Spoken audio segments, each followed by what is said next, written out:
Acredito que muitos dos males e frustrações dos crentes vêm porque eles não veem a plenitude do que o corpo de Jesus significa. Por causa das acusações de Satanás e por causa dos lembretes diários de pecados, fracassos e fraquezas humanas, muitas vezes esquecemos o que Jesus fez. Estamos tão cientes dessas outras coisas que devemos ser lembrados de que Deus, em sua sabedoria, providenciou um tempo e uma maneira para que isso seja realizado. Ao participar da comunhão, você se lembra da morte do Senhor até que ele venha. Ele provou a segunda morte. Ele sentiu toda a explosão disso. A palavra nos diz que ele levou todos os nossos pecados em seu próprio corpo no madeiro. Ele nos pede para olhar para o seu corpo, para ver nossos pecados e os pecados do mundo colocados sobre ele por Deus. Cada mentira, todo pecado contra nós mesmos e os outros, todo assassinato, todo adultério, toda imoralidade, toda desonestidade, toda trapaça, toda rebelião, toda idolatria, toda inimizade através de feitiçaria e satanismo, sim, tudo de que poderíamos ser acusados é imputado a ele. Ele se tornou o portador do pecado. Ele se tornou pecado, carregando os resíduos concentrados da podridão de bilhões de pessoas. Visualize-o como o baluarte contra os ataques de Satanás. Deus diz, abro aspas, veja-o, compreenda-o, porque se não o fizer, muitas vezes você é fraco, doente e sujeito aos ataques, à decepção, à drenagem de sua força espiritual. Veja-o não como algo de beleza, mas como esse sacrifício, com essa podridão sobre ele, com cada assassinato, cada mentira, cada pedacinho de imoralidade, cada pedacinho de maldade que poderia existir, todo o fedor de homossexualismo que fez Sodoma ser queimada, tudo foi colocado sobre ele. Fecho aspas. Então, ao vê-lo, Deus quer que você veja naquele corpo seu pecado, suas fraquezas, suas falhas, tudo com o que você tem se preocupado. Eles estão lá, mas não têm força. Eles são apenas as cinzas dos pecados que costumavam ser, apenas as cinzas queimadas. Quando você vê isso, o pecado perde o controle e o poder de machucá-lo.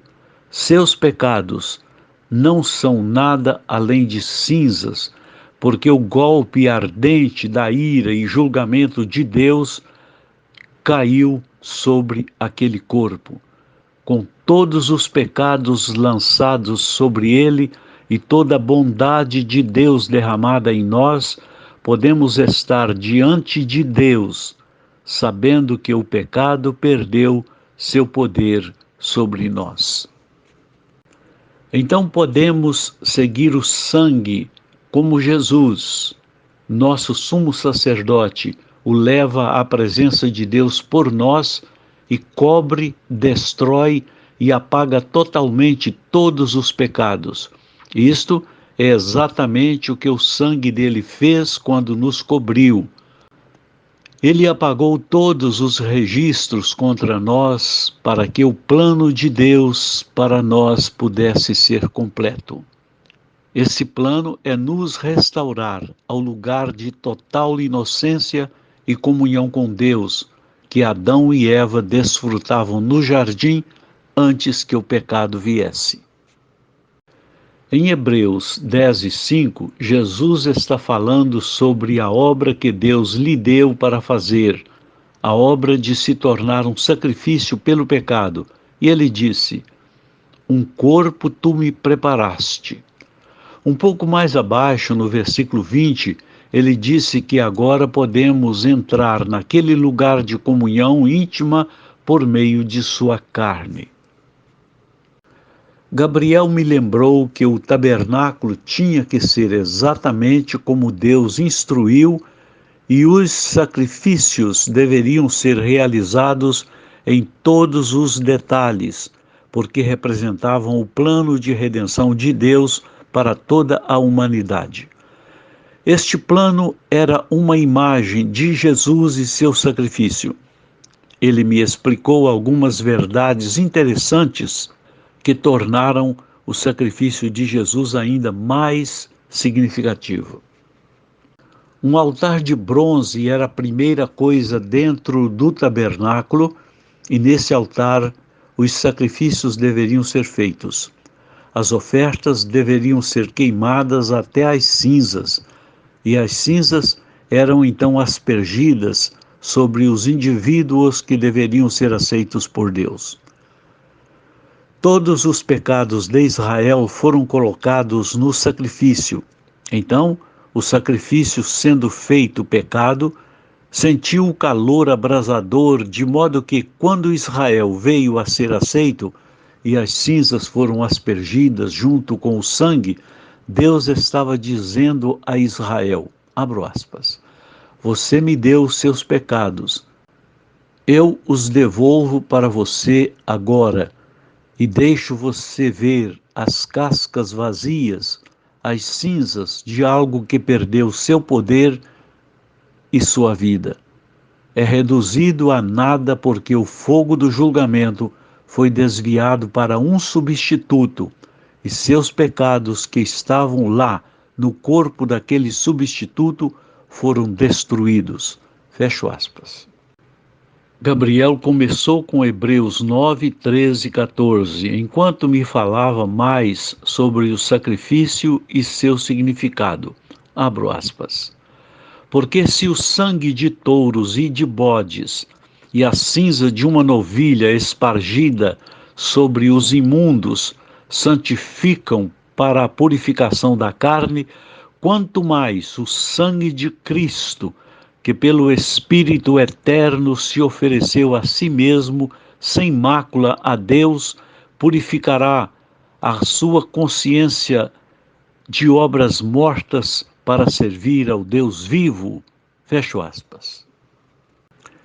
Este tipo de sacrifício foi eficaz em Israel na purificação de uma vida, para que as pessoas pudessem dizer, está feito, meus pecados foram colocados, não são nada mais além de cinzas, o pecado não terá domínio sobre mim, perdeu seu aguilhão e seu poder.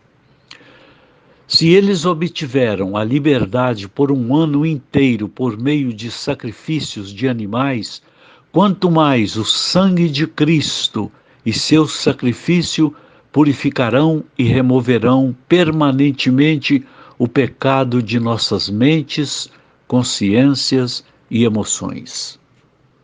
Jesus literalmente provou o inferno por nós, seu corpo sendo atingido pelo justo julgamento de Deus.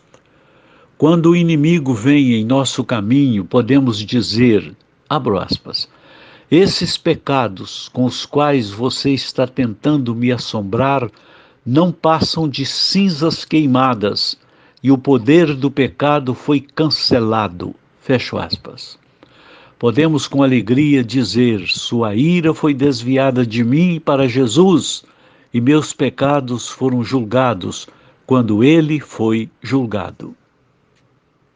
Olhe para Jesus, o sumo sacerdote carregando seu sangue ao entrar no próprio tabernáculo de Deus nos céus, onde os registros do pecado são guardados. Gabriel disse, abro aspas, veja-o enquanto ele derrama seu sangue no livro das leis quebradas e sobre o altar dos mandamentos quebrados, como uma nuvem espessa que apaga para sempre os registros de tudo que está escrito no céu de que você possa ser acusado. Ao vê-lo fazendo isso, nós o vemos trazendo para nós uma nova aliança. Fecho aspas. Hebreus 10, 16 e 17 diz, abro aspas, esta é a aliança que farei com eles depois daqueles dias, diz o Senhor. Porei minhas leis em seus corações e em suas mentes as escreverei, e de seus pecados e iniquidades não me lembrarei mais. Fecho aspas. Ele transformou o pecado em cinzas, ele apagou os registros e nos deu uma nova aliança. Você sabe por que ele fez isso? É porque ele nos quer. Ele não está procurando razões para nos destruir, mas para nos salvar. Veja-o como o portador do pecado vindo diante de Deus com vestes sujas, ferido de Deus, espargindo seu sangue no céu, espargindo o livro da aliança que agora está cumprida.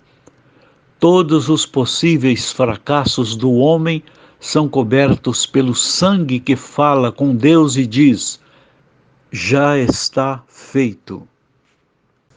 Em Israel havia uma lembrança do pecado feito ano após ano.